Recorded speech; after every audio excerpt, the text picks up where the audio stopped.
Hello students, welcome to all of you. कैसे हो सब लोग? एकदम मस्त। हाँ, तो चलिए पढ़ाई शुरू करते हैं। और आज की क्लास में हम प्रायिकता पढ़ेंगे। प्रायिकता में मैं बेसिकली जो ताश के पत्तों से रिलेटेड सवाल है वो डिस्कस करूंगा। उससे पहले आपको थोड़ा सा बेसिक आइडिया दे देता हूँ प्रायिकता क्या होती है, सूत्र वगैरह। ओके, तो जो प्रायिकता निकालने, किसी घटना की प्रायिकता निकालने का सूत्र क्या है? अनुकूल घटना बटे कुल घटना, या बोल दो अनुकूल परिणाम बटे कुल परिणाम। ओके, दूसरा, जो कोई इवेंट ए है, इवेंट बोलो, घटना बोलो, इसको हम पी ए से लिखते हैं। ठीक है, इसका मतलब होता है घटना ए के होने की प्रायिकता, और इसका मान 0 से 1 के बीच में हो सकता है। ठीक है, 1 से बड़ा नहीं होगा प्रायिकता का मान। अब 0 कब होता है? जब इवेंट होती है इम्पॉसिबल, असंभव घटना, वो घटना घट ही नहीं सकती, तो उसकी प्रायिकता क्या आती है? 0। और 1 कब आती है? वो घटना है श्योर इवेंट, यानी पक्के से घटेगी। ठीक है, तो तब उसकी प्रायिकता क्या आएगी? अदरवाइज प्रायिकता 0 और 1 के बीच में रहेगी। अब जैसे इम्पॉसिबल इवेंट का मैं एग्जांपल बताऊं आपको। आपने एक डाइस रोल किया, डाइस में क्या लिखा होता है? 1 2 3 4 5 6। अब मैं बोलूं कि बताओ 10 आने की क्या प्रायिकता है? डाइस को रोल किया आपने, 10 आने की क्या प्रायिकता है? तो हमें ये तो पक्के से पता है 10 तो आएगा ही नहीं, इसका मतलब 0 है उसकी प्रायिकता। तो ये वाली इवेंट को हम क्या बोलेंगे? इम्पॉसिबल इवेंट, असंभव घटना। और मैं बोल दूं कि संख्या का 6 से छोटा आने की क्या प्रायिकता है, या 5 से छोटा आने की प्रायिकता क्या है? डाइस को रोल करने पे तो हमें पता है कुछ भी आ जाएगा। सॉरी, 5 से तो नहीं, 6 आ जाएगा तो नहीं होगा। मैंने ऐसे बोला 10 से छोटा आने की क्या प्रायिकता है। सही, थोड़ा सोचने करने दो। अब हमें पता है कि या तो आएगा 1 2 3 4 5 6 इन्हीं में से आएगा, तो वो तो हमेशा ही 10 से छोटा रहेगा। इसका मतलब ये वाली घटना तो पक्के से घटेगी। तो इस इवेंट को हम बोलते हैं क्या? Sure event. और इसकी प्रायिकता क्या होगी?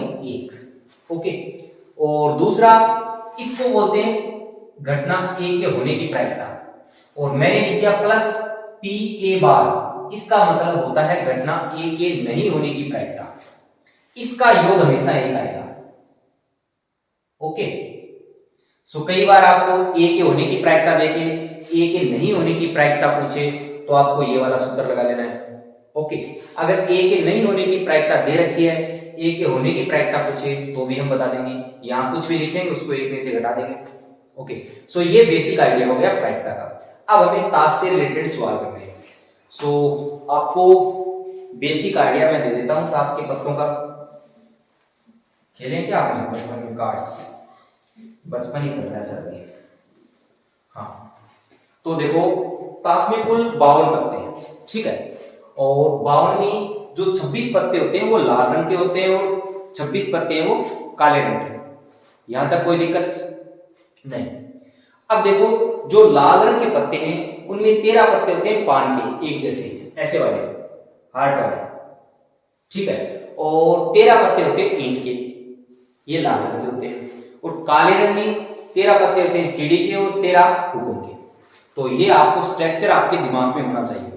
ठीक है, ताश के पत्ते 52, लाल काला 26 26, और फिर वो आगे 2 रंगों में और बढ़ गए।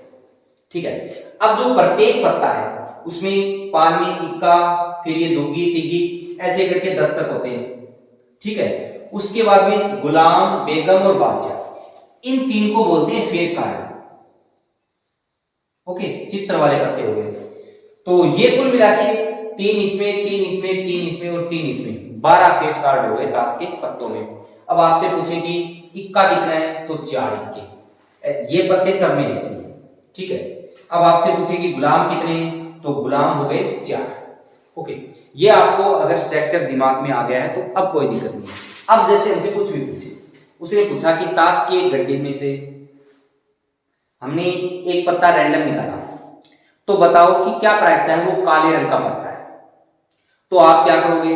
अनुकूल घटना बटे कुल घटना, या अनुकूल परिणाम बटे कुल परिणाम। तो काले रंग के कुल कितने पत्ते? 26, और हमारे पास टोटल कितने पत्ते हैं? 52। तो उत्तर क्या आ जाएगा? 26 बटा 52। कोई दिक्कत? लिख दो काले रंग के पत्ते बराबर इतने, कुल पत्ते इतने, प्रायिकता का सूत्र लगाया, उत्तर लिख दिया। अब आपसे उसने पूछा कि क्या प्रायिकता है कि निकाला गया पत्ता पान का है?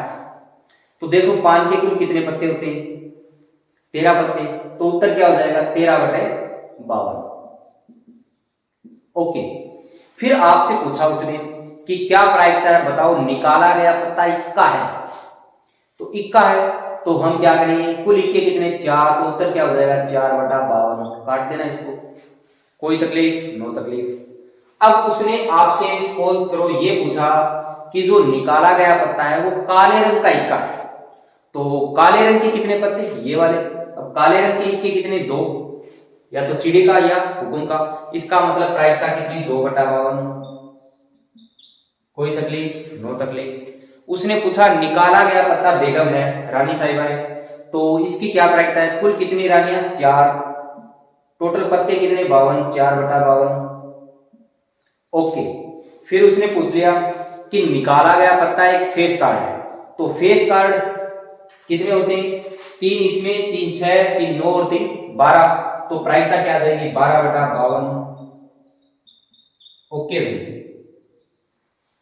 फिर उसने पूछा निकाला गया पत्ता हुक्म का फेस कार्ड है, तो हुक्म के पत्ते 13 होते हैं, उसमें हुक्म के फेस कार्ड कितने 3, तो प्रायिकता क्या 3/52।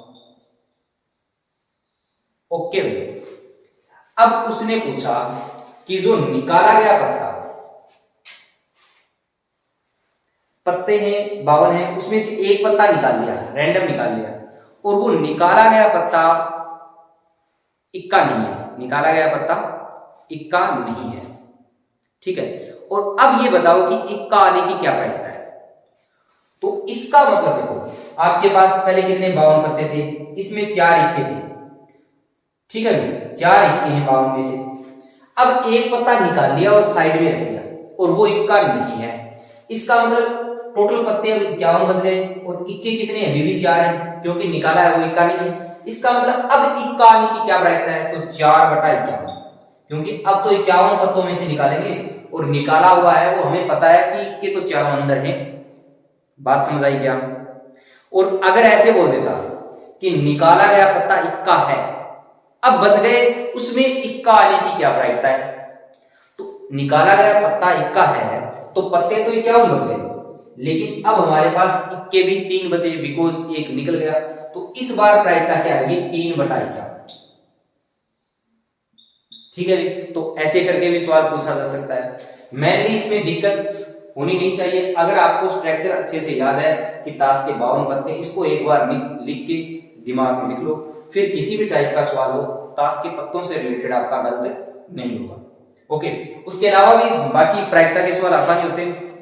और भी कोई सवाल हो, जैसे 2 सिक्कों को उछाला, एक एग्जांपल लेता हूं मैं, तो दोनों बार हेड आने की क्या प्रायिकता है, दोनों बार हेड आए तो क्या क्या केस बन सकते हैं, या तो हेड टेल, या हेड हेड, या टेल हेड, या टेल टेल, 4 केस बन सकते हैं कुल। अब दोनों बार हेड आए, इसके लिए अनुकूल परिणाम क्या है 1, तो 1/4 क्या हो जाएगा, उत्तर हो जाएगा। ओके भाई। अब जैसे ये पूछ ले कि कम से कम एक हेड है, अब कम से कम एक हेड का मतलब ये भी चलेगा, एक बार आ गया, ये भी चलेगा, कम से कम है, 2 बार आ गया तो चलेगा क्या, कम से कम तो एक बार तो आएगा ना, ये भी चलेगा, तो प्रायिकता क्या हो जाएगी 3/4। ओके, अब ऐसे पूछ ले इसी सवाल में कि दोनों बार समान यानी सेम आए, या तो हेड आए या टेल आए, तो क्या हो जाएगा, ये भी चलेगा और ये भी, या तो हेड हेड आए या टेल टेल आए, तो उत्तर क्या हो जाएगा 2/4। कोई दिक्कत नहीं, तो इसमें कोई दिक्कत नहीं होनी चाहिए। उसके अलावा अगर प्रायिकता के सवाल में मैं डाइस वाले सवाल की बात करूं, तो उसने पूछा कि एक डाइस को रोल किया, सम संख्या आने की प्रायिकता बताओ, तो सम संख्या कौन सी होती है 2 4 6, तो प्रायिकता क्या हो जाएगी 3/6। विषम संख्या आने की प्रायिकता भी 3/6। उसके अलावा उसने बोला कि अभाज्य संख्या आने की प्रायिकता, तो अभाज्य संख्या कौन सी होती है, 2 होती है, 3 होती है और 5, तो इसकी प्रायिकता भी क्या आ जाएगी 3/6। ठीक है। उसने बोला 4 से छोटी संख्या आने की प्रायिकता बताओ, 4 से छोटी का मतलब 1 2 3, 3/6। उसने बोला 4 या 4 से छोटी संख्या आने की प्रायिकता, तो इस बार 4 को भी शामिल कर लेना, बिकॉज कह रहा है 4 या 4 से, तो उत्तर क्या हो जाएगा 4/6। तो यही बेसिक है, वैसे हमने रिवीजन के पर्पज से किया था। आई होप कि आपको समझ आया है। ठीक है, बाकी आप अपनी बुक के सवाल हैं वो भी प्रैक्टिस करना है एक बार ये वीडियो देखने के बाद, तो आपका ये चैप्टर क्लियर हो जाएगा। Okay, thank you.